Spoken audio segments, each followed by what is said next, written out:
희생자의 가족으로서 둔갑하는 존재. 스킨워커. 스킨워커는 북미 원주민의 전설에서 등장하는 정체불명의 존재입니다. 특히 나바오 부족의 신화에서 중심적으로 다뤄지며 이들은 코요테, 늑대, 여우 등 동물의 형상을 자유자재로 바꿀 수 있으며 때로는 사람의 얼굴을 훔칠 수도 있는 능력을 가진 초자연적 존재로 알려져 있습니다. 스킨워커는 나바오 전설에서 가장 두려운 존재 중 하나로 간주되며 나바호어로 네 발로 걸어 다니는 그것이라는 의미를 가진 이 나이알루드시라고 불립니다. 그들의 전설 속에서는 선과 악의 두 가지의 주술적인 힘을 사용한 주로 강력한 주술사나 악한 의도를 가진 인물이 자신의 주술적 힘을 강화시키기 위해서 금기된 의식들을 치르려 하고, 금기된 의식 중에는 형제자매를 비롯한 친족이나 가까운 이들을 살해하는 패륜적인 행위가 포함되어 있다고 합니다. 이를 통해 스킨워커는 인간성을 상실하고 초자연적 능력을 얻게 된다고 합니다.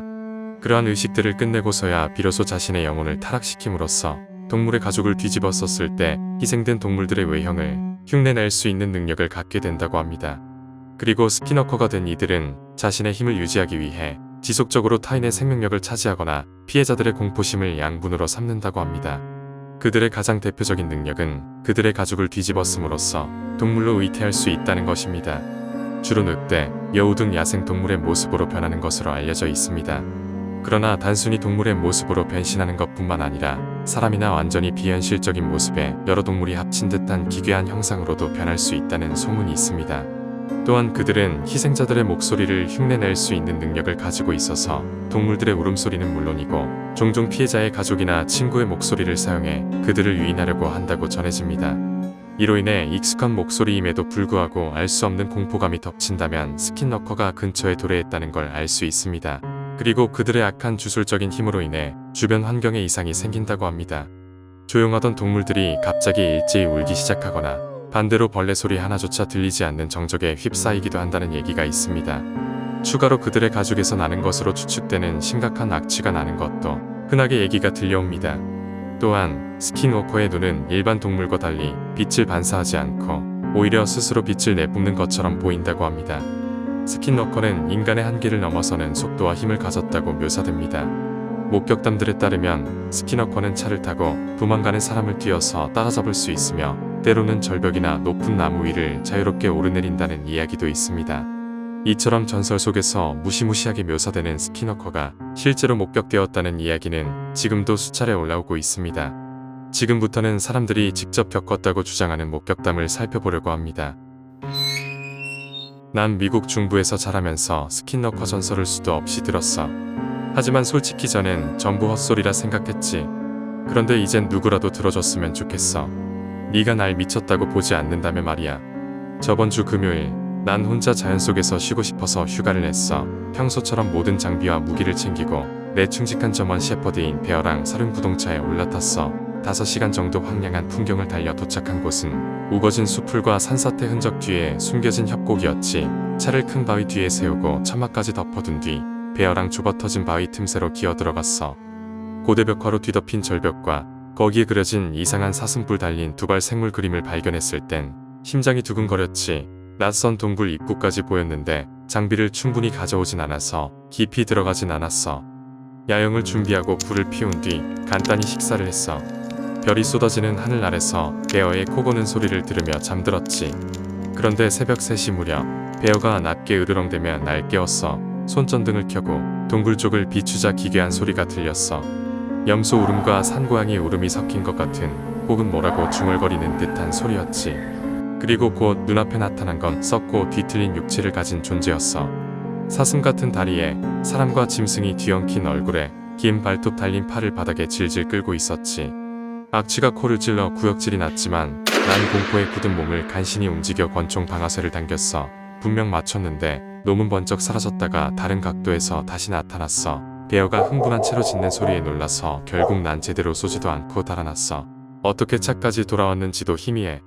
정신 차려보니 난 집에서 벌떡 일어난 상태였고 베어도 무사했어.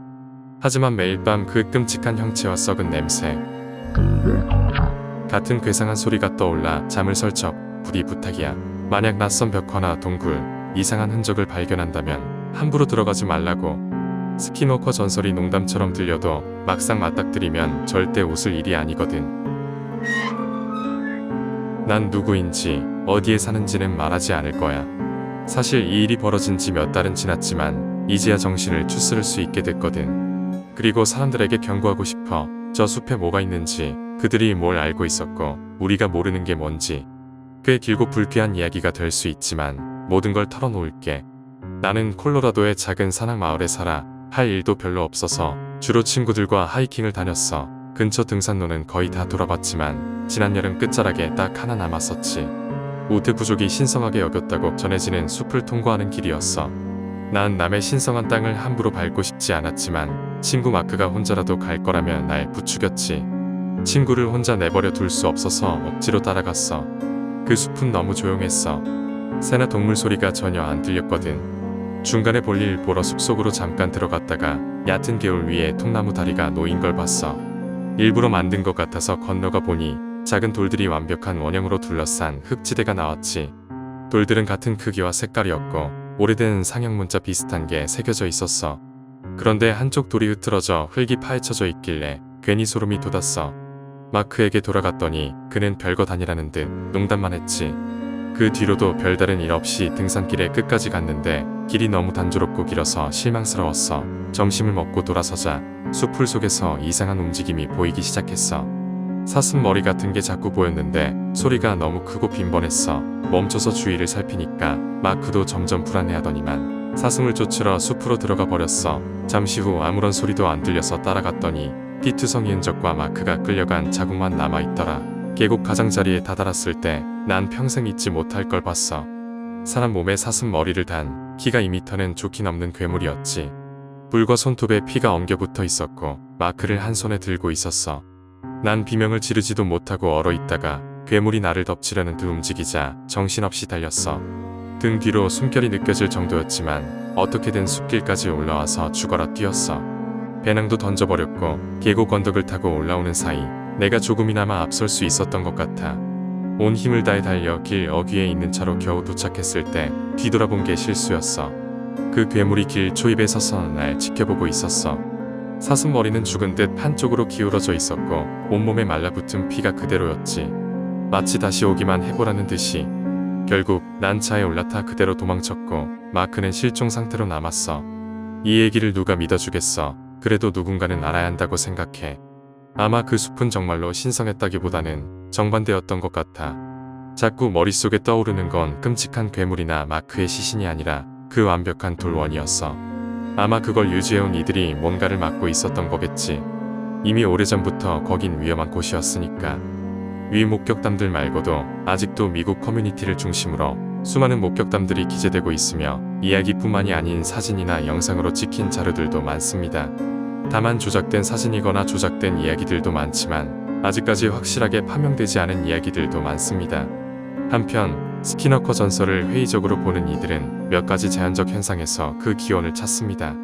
밤중 어두운 환경이나 낯선 숲에서는 동물 움직임을 착각해 사람처럼 생긴 실루엣으로 잘못 본다든지 피곤한 상태에서 잘못 본 것을 무서운 형체가 보였다고 주장합니다. 특히 광견병 등에 걸린 야생동물이 보이는 비정상적인 행동 역시 사람들 눈에 기괴하게 포착될 수 있어서 곧바로 스키너커로 오인될 수 있다는 것이죠. 이렇듯 회의론자들은 대부분의 목격담이 한밤중이나 외딴 장소에서 이뤄진다는 점에 주목합니다. 인간은 고립된 환경에서 심리적으로 극도로 예민해지고 불안해지기 마련이라 작은 소리나 움직임도 과장해서 받아들이기 쉽다는 겁니다. 또한 오늘날 유명해진 스키너커 목장 역시 UFO나 유령 등 초자연적 현상으로 화제가 된 곳이지만 회의론자들은 이 모든 이야기가 미스터리 투어나 미디어를 통해 과장 및 왜곡되었다고 봅니다. 결국 스키너커 전설은 실제 초자연적 존재라는 시각과 자연적 심리적 오해라는 시각이 공존합니다. 믿고 안 믿고는 각자의 판단에 달렸지만 북미 원주민 문화에서 비롯된 이 전설이 오랜 세월 동안 전해져 온 이유는 결코 단순하지 않아 보입니다. 스키너커는 단순히 공포의 대상일 뿐만 아니라 문화적, 신화적 맥락에서 인간의 두려움과 상상력을 상징하는 존재로 자리 잡고 있습니다. 당신은 이 존재에 대해 어떻게 생각하나요?